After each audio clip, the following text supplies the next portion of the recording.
World War I, often known as the Great War, was one of the most catastrophic conflicts in human history.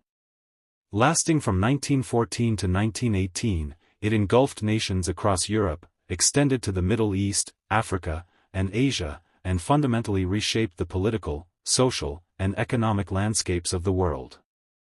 The war was sparked by a single event, the assassination of Archduke Franz Ferdinand of Austria-Hungary. But its true causes were far more complex, rooted in decades of political tensions, military alliances, and imperial ambitions. To truly understand World War I, one must begin with the forces that set the stage for conflict.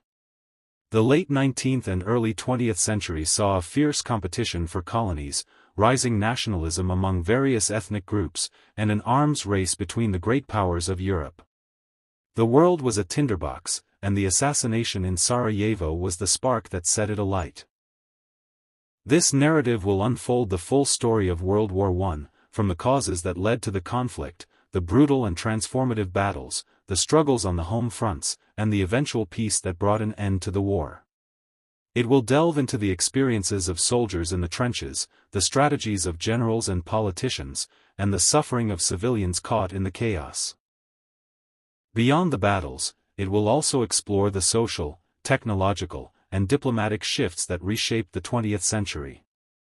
This is the story of World War I, a tale of courage and despair, of nations rising and falling, and of a world forever changed by the horrors of modern warfare. Chapter 1: The Road to War.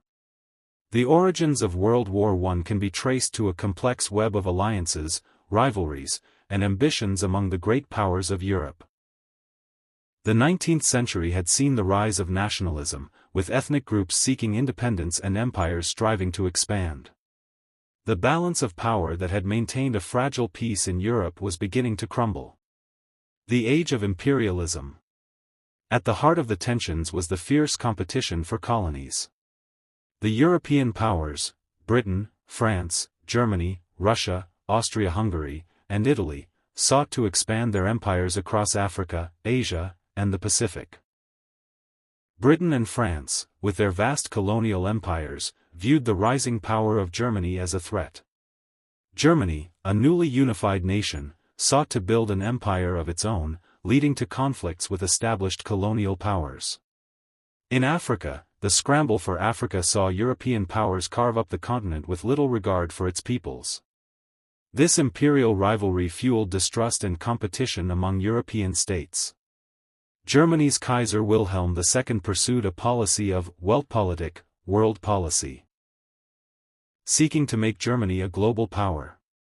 His naval expansion challenged British dominance at sea, triggering a naval arms race between Germany and Britain.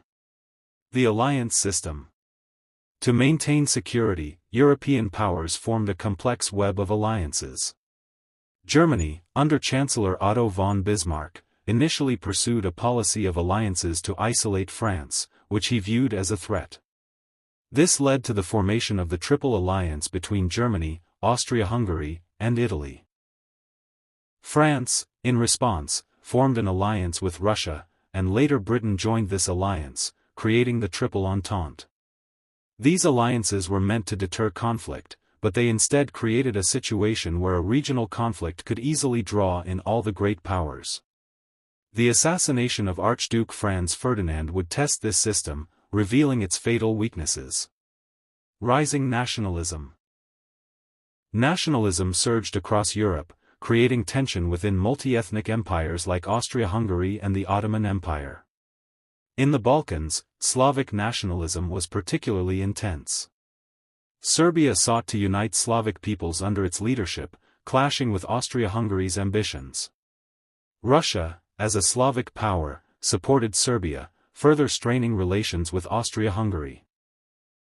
Ethnic groups within empires, from Czechs in Austria-Hungary to Poles in the Russian Empire, demanded greater rights and independence. These nationalist movements threatened the stability of empires and added to the volatile atmosphere of Europe.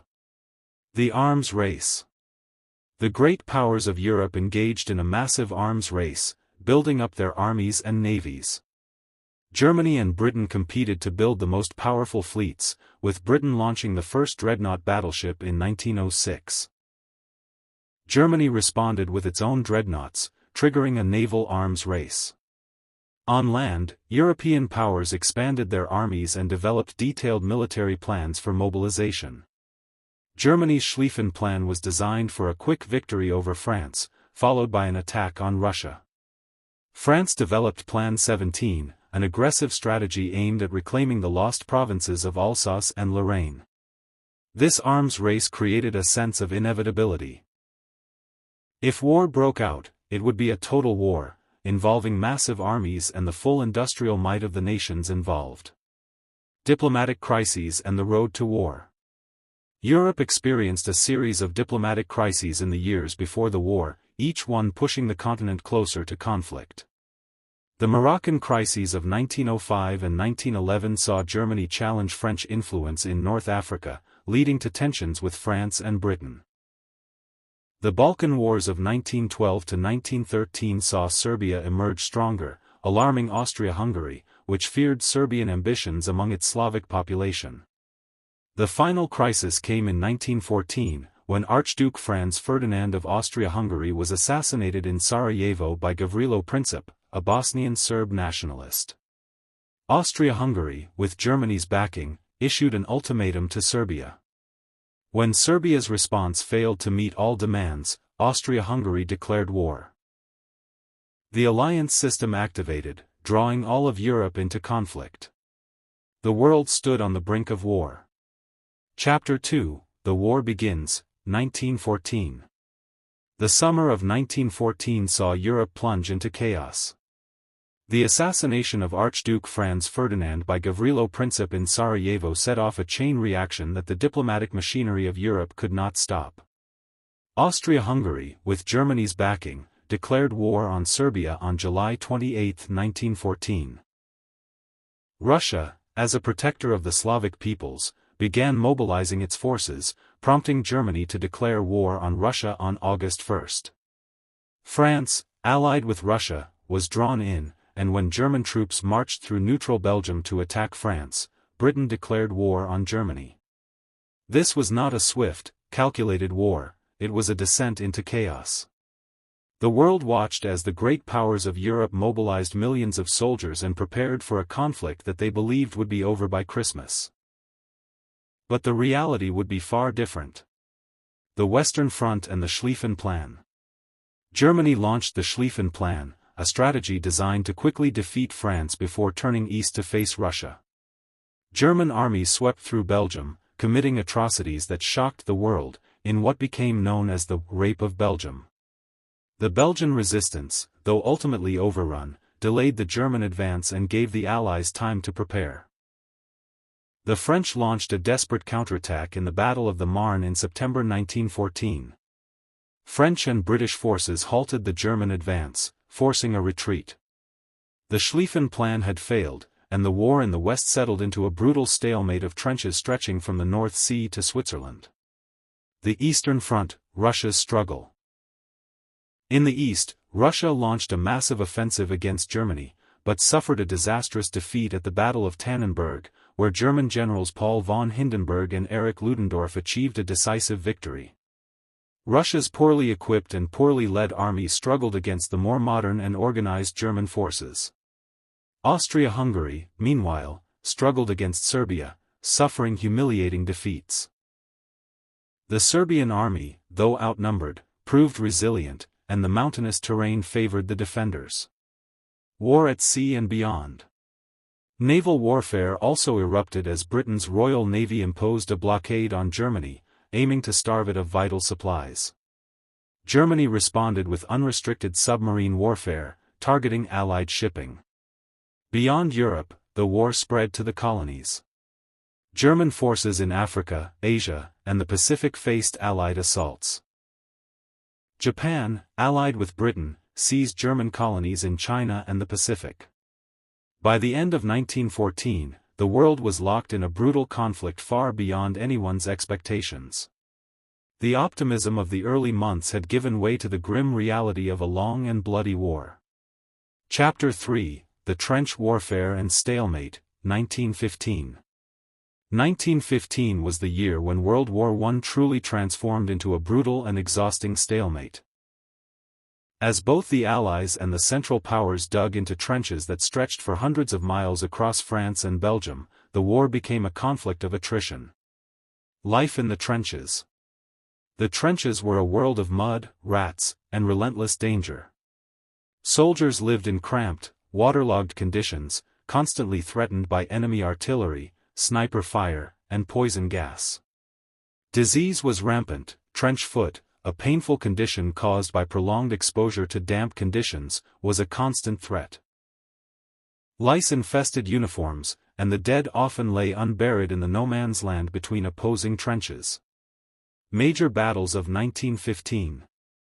In 1915, the Allies launched a series of offensives in an attempt to break the stalemate. The Second Battle of Ypres saw the first large-scale use of poison gas by the Germans, a weapon that brought a new level of horror to the battlefield. Chlorine gas killed and maimed indiscriminately, and soldiers had little protection against it. The Gallipoli campaign was another major effort by the Allies, this time against the Ottoman Empire. British, Australian, New Zealand, and French troops landed on the Gallipoli Peninsula, aiming to capture Constantinople and open a new front. But poor planning, determined Ottoman resistance led by Mustafa Kemal, later known as Ataturk, and brutal terrain led to a disastrous campaign. After months of bitter fighting, the Allies withdrew, having gained nothing but heavy losses. The Italian Front. 1915 also saw the opening of a new front as Italy joined the Allies, declaring war on Austria-Hungary. The mountainous border between Italy and Austria-Hungary became the scene of brutal battles, particularly along the Isonzo River. Italian offensives, poorly planned and often led by incompetent generals, resulted in massive casualties with little gain. The Eastern Front.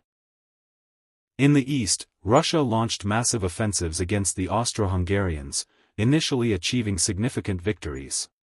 But the Germans intervened, and the Russians suffered catastrophic defeats at the Gorlice-Tarnow offensive, losing vast territories in Poland and suffering immense casualties.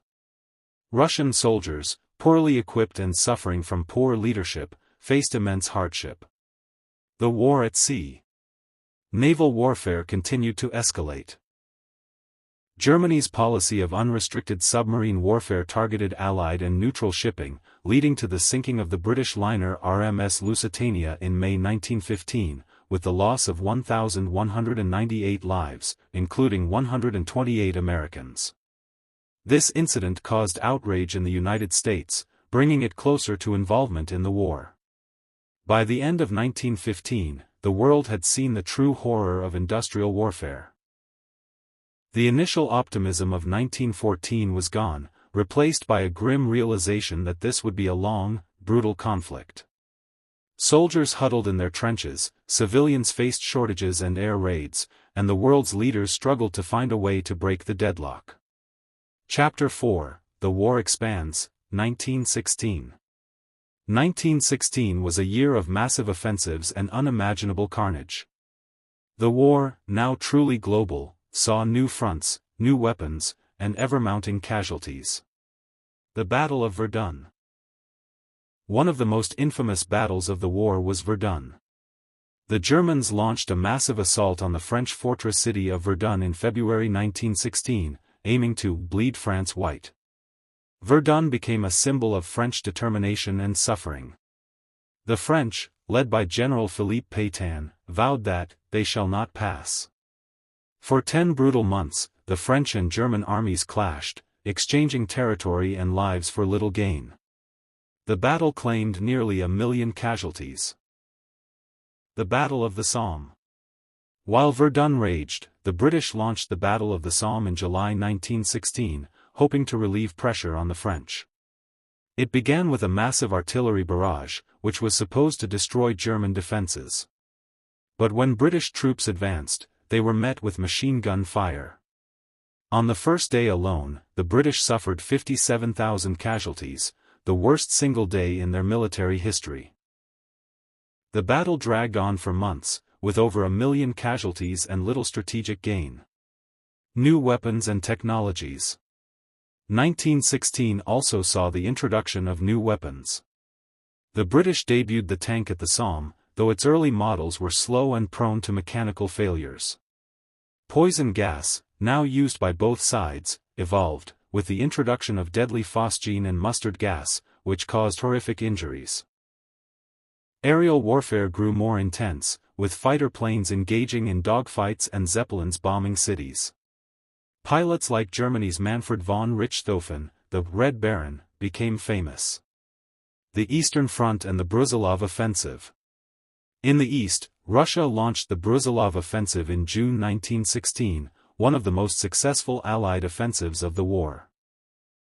General Alexei Brusilov's tactics of short, intense artillery bombardments and surprise attacks shattered Austro-Hungarian lines, inflicting massive casualties.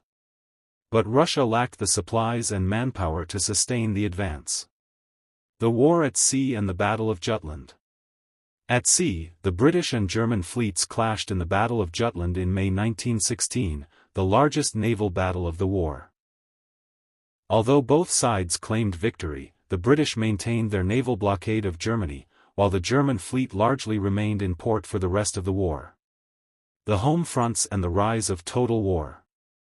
1916 also saw the deepening impact of the war on civilian populations.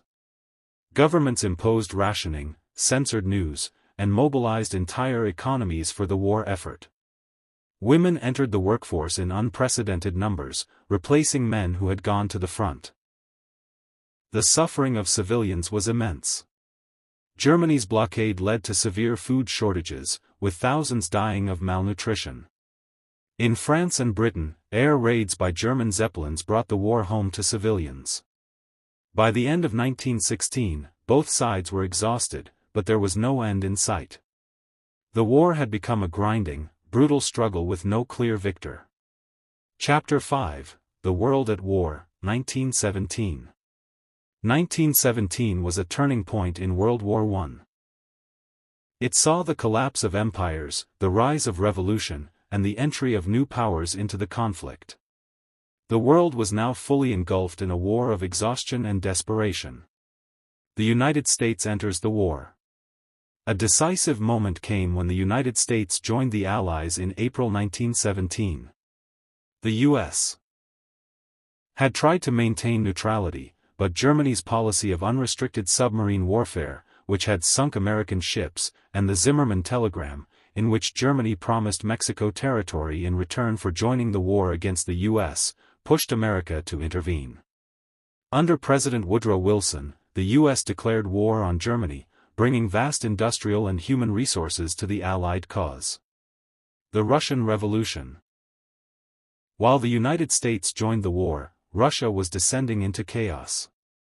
Years of heavy casualties, economic collapse, and discontent with the Tsarist regime led to the February Revolution, which overthrew Tsar Nicholas II. A provisional government took power, but it failed to withdraw from the war, causing continued suffering. In October 1917, the Bolsheviks, led by Vladimir Lenin, seized power in the October Revolution, promising peace, land, and bread. Lenin signed the Treaty of Brest-Litovsk with Germany in March 1918, taking Russia out of the war but surrendering vast territories to the Central Powers. The Western Front, new offensives and mutinies. The Western Front saw new offensives with catastrophic results. The French launched the Nivelle Offensive, which promised a quick victory but ended in disaster. French troops, suffering massive losses, began to mutiny. French General Philippe Pétain was appointed to restore discipline, promising better conditions and an end to pointless attacks. The British launched the Battle of Passchendaele, also known as the Third Battle of Ypres, in a sea of mud and blood. The offensive achieved minimal gains at a terrible cost in lives. The Middle East and the Arab Revolt. In the Middle East, the Arab Revolt, led by Sharif Hussein of Mecca and supported by British officer T. E. Lawrence of Arabia, gained momentum. Arab forces captured key cities, including Aqaba, and threatened Ottoman control in the region. British forces also advanced in Palestine, capturing Jerusalem in December 1917, providing a morale boost for the Allies. War at Sea and the Air War. At sea, the Allied naval blockade continued to starve Germany. German U-boats, submarines, inflicted heavy losses on Allied shipping, but the introduction of the convoy system helped protect ships. In the skies, aerial combat grew more sophisticated. Fighter aces became national heroes, and bombing raids on cities became a new terror. The home fronts, war weariness and hardship. The strain of total war was felt in every nation. Food shortages, strikes, and inflation plagued the home fronts. Governments imposed strict control over economies and censored the press to maintain morale. In Germany, discontent grew, with strikes by workers and protests against the war. In Britain and France, women continued to replace men in factories, farms, and even in military support roles. The world at a crossroads. By the end of 1917, the world was on the brink. The United States was pouring troops into Europe, while Russia had withdrawn into revolution. The Central Powers seemed victorious in the East but were slowly being strangled by the Allied blockade. The stage was set for a final, desperate year of war. Chapter 6, The Final Year, 1918. 1918 was the year of decision. Exhausted but determined, both the Allies and the Central Powers launched desperate offensives, hoping to end the war. The world stood on the edge of chaos. The German Spring Offensives. Germany, freed from the Eastern Front by Russia's withdrawal, launched massive offensives on the Western Front, known as the Spring Offensives. With innovative tactics, stormtroopers bypassed enemy strongpoints, advancing rapidly. The Germans drove deep into Allied lines, threatening Paris. But the offensives overextended German forces, and by summer, they stalled. The Allies, bolstered by fresh American troops, counterattacked. The Second Battle of the Marne marked the turning point. The German advance was halted, and the Allies began a relentless counteroffensive. The 100 Days Offensive. From August to November 1918, the Allies launched the 100 Days Offensive. Combining infantry, tanks, and air power, they shattered German lines. The British broke through at Amiens, while the French and Americans advanced at Saint-Mihiel and Meuse-Argonne. German morale collapsed. Mutinies broke out in the navy, strikes paralyzed industry, and German cities saw mass protests. Kaiser Wilhelm II abdicated on November 9, and a new German republic was declared. The collapse of the Central Powers. Germany's allies also crumbled. Bulgaria surrendered in September, the Ottoman Empire signed an armistice in October, and Austria-Hungary disintegrated under the pressure of nationalist uprisings.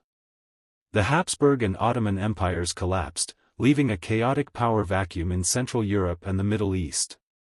The Armistice of November 11, 1918. On November 11, 1918, at 11 a.m., the guns fell silent. The Armistice of Compiègne ended the fighting on the Western Front. Exhausted soldiers emerged from their trenches, and a world shattered by war began to grapple with the cost of the conflict. Aftermath and consequences. The toll of World War I was staggering, an estimated 20 million dead, including civilians, and millions more wounded. Vast areas of Europe were devastated. The war also unleashed social and political upheavals, including the Russian Revolution, the fall of monarchies, and the rise of new ideologies like communism and fascism. The Treaty of Versailles, signed in 1919, imposed harsh terms on Germany, which many Germans saw as a dictated peace. It redrew the map of Europe and the Middle East but left unresolved tensions that would lead to World War II. Chapter 7, The Aftermath of World War I. The end of World War I did not bring peace, but rather a period of chaos, revolution, and reconstruction. The war had shattered empires, devastated economies, and left entire societies grieving and traumatized. The Treaty of Versailles and the reshaping of Europe. In 1919, the victorious Allied powers gathered at the Palace of Versailles to dictate peace terms to Germany. The Treaty of Versailles imposed severe reparations, territorial losses, and military restrictions on Germany. The map of Europe was redrawn, with the creation of new states like Poland, Czechoslovakia, and Yugoslavia, while the Austro-Hungarian and Ottoman empires were dismantled. But the treaty sowed the seeds of future conflict. Germans viewed it as a diktat, a dictated peace, harboring deep resentment that would eventually fuel the rise of Adolf Hitler. The collapse of empires. The war led to the fall of four great empires: the German, Austro-Hungarian, Ottoman, and Russian empires. In Russia, the Bolshevik Revolution led to a brutal civil war and the rise of the Soviet Union.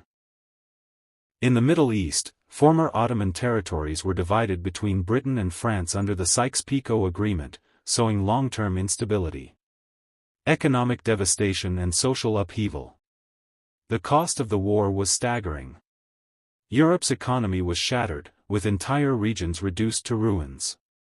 War debts and reparations crippled economies. Inflation surged, unemployment rose, and millions of veterans returned home to poverty and despair. Socially, the war had changed everything. Women, who had taken on roles in factories, offices, and farms, now demanded greater rights. The trauma of the conflict left a generation scarred, their disillusionment captured in the writings of poets like Wilfred Owen and novelists like Erich Maria Remarque. The rise of new ideologies. The chaos of the post-war period saw the rise of radical ideologies. Communism spread from Russia, inspiring revolutions across Europe. In Italy and Germany, fascism began to take root, promising order and national pride amid the chaos. The League of Nations, a hope for peace. Out of the ashes of war came a bold experiment in international diplomacy, the League of Nations. Proposed by U.S. President Woodrow Wilson, the League was meant to prevent future conflicts through dialogue and collective security. But it was crippled from the start. The United States refused to join, and the League lacked real power to enforce its decisions. The long shadow of the Great War. World War I had fundamentally altered the world. It destroyed monarchies, redrew borders, and gave birth to new nations. But it also left a legacy of bitterness and unresolved tensions that would ultimately lead to an even greater conflict, World War II. The world had survived the Great War, but it had not learned how to preserve the peace. World War I was more than just a conflict of armies and empires. It was a cataclysm that shattered a world of old certainties and ushered in a new and turbulent age. Millions of soldiers and civilians perished, empires crumbled, and entire regions were devastated. The war scarred a generation, both physically and psychologically, leaving a legacy of grief, disillusionment, and unresolved tensions. Yet, the Great War also sparked profound changes. It accelerated technological advancements, redefined warfare, and reshaped the global political landscape. It gave birth to new nations and new ideologies, including communism and fascism, which would dominate the 20th century. Women who had worked in factories and on farms during the war demanded greater rights, leading to social transformations around the world. But perhaps the greatest tragedy of World War I was that it failed to secure lasting peace. The harsh terms of the Treaty of Versailles sowed the seeds of resentment and conflict, setting the stage for an even greater catastrophe, World War II. The League of Nations, meant to ensure peace, lacked the power and support to prevent future wars.